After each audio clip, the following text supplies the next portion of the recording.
Bonjour Sandrine. Vous êtes venue aux États-Unis pour le travail de votre mari. Votre fils est né ici. Quel âge a-t-il maintenant? Noah, notre fils, a 4 ans. 4 ans. Et est-ce qu'il est important pour vous que votre fils soit bilingue? C'est très important pour nous parce que nous sommes tous les deux français. Je suis professeure de français aux États-Unis et la langue française fait partie de notre quotidien.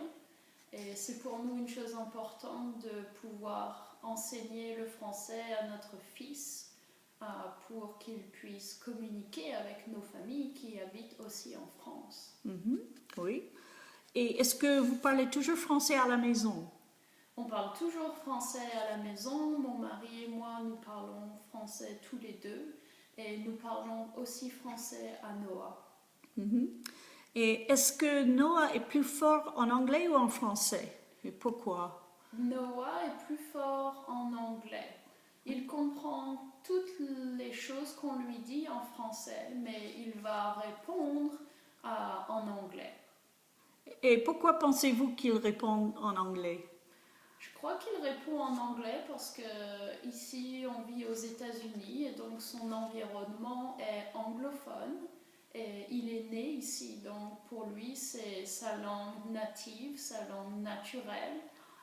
Et nous essayons de lui faire pratiquer le français quand on est à la maison. Ce n'est pas toujours facile, mais on y arrive de temps en temps. Oui. Et qu'est-ce que vous dites quand il répond en anglais? On va lui demander comment tu dis ça en français, ou alors on va lui traduire les choses spécifiques en français. Il nous demande aussi quelquefois comment on dit en français, ou alors il va mélanger le français et l'anglais. Et quelle tradition française essayez-vous de perpétuer dans votre famille? Alors, les choses qu'on essaie de garder, ce sont évidemment les fêtes traditionnelles. Donc on va célébrer Noël, on va célébrer la galette des rois, ce genre de traditions qui sont très importantes en France pour partager cet aspect culturel avec Noah, qui n'existe pas ici aux États-Unis.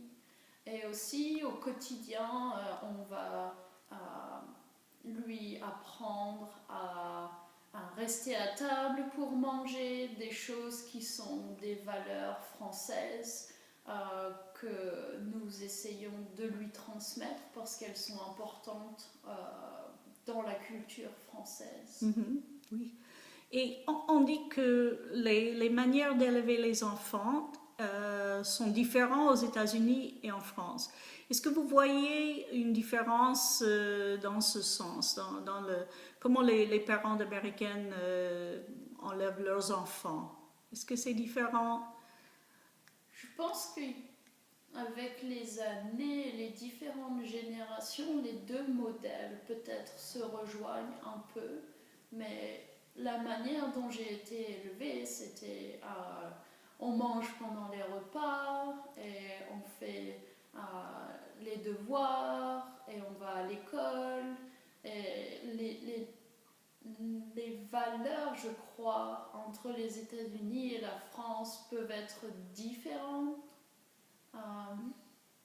C'est une question difficile. Oui, c'est difficile. Et, il y a même un livre maintenant, comment les Français élèvent leurs enfants ou l'enfant parfait. Et je sais pas, les différences, par exemple à table. Est-ce que vous voyez les différences à table avec les enfants américains? Alors, il y a un exemple qui m'a un peu surprise quand j'ai vu la première fois les enfants manger à la crèche aux États-Unis, c'est qu'on leur mettait toute la nourriture, donc l'entrée, le plat et le dessert sur un plateau. Donc tout était mélangé et tout était sur le plateau de la chaise, pas de fourchette, pas de cuillère et pas d'assiette.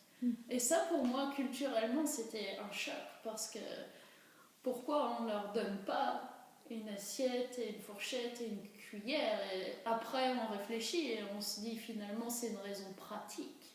Mais en France, on va toujours servir la nourriture dans une assiette. Donc bon, on est très attaché en France à la nourriture, donc c'est une grande tradition. Mais ça, c'était une différence. Oui. Et on dit non aux enfants aussi. Je pense que c'est une grande différence, une autre chose. L'éducation qu'on va apporter et de dire si son enfant fait quelque chose pour lequel on n'est pas d'accord, on va dire non. Ouais. Ah bon? Et dernière question, quand vous voyagez en France, quand vous allez en France pour voir vos familles, quelle est la réaction de Noah? Est-ce qu'il est un peu surpris par les différences ou est-ce qu'il se sent à l'aise même en France? Je pense qu'il est assez jeune, donc à 4 ans, depuis qu'il a 4 ans, on est rentré en France de multiples fois. Et du fait de son jeune âge, il ne réalise peut-être pas encore ces différences. Donc il est plutôt à l'aise.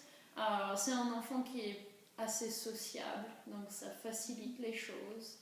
Et avec l'utilisation de la technologie, le rapport avec les parents, les grands-parents et les amis, c'est plus facile. On vit à distance, mais on a l'occasion de se connaître. Bon, alors, mille merci Sandrine pour cette conversation sur élever un enfant bilingue aux États-Unis. Merci beaucoup. Merci.